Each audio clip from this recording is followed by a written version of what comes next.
वो कौन सा जानवर है जिसे गूंगा जानवर कहा जाता है?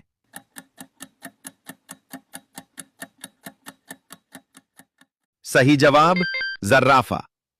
अगला सवाल, दुनिया का वो कौन सा मुल्क है जहां सूरज सबसे पहले निकलता है?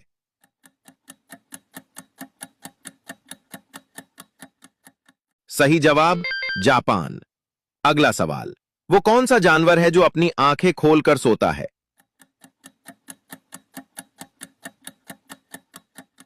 अपनी जहानत से इसका जवाब कमेंट सेक्शन में दें। अगला सवाल, इंसानी जिस्म का वो कौन सा उज्व है जो नींद में भी काम करता रहता है?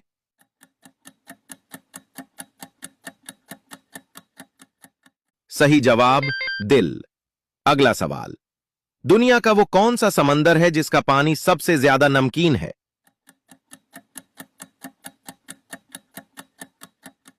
सही जवाब बहेरा मुर्दार।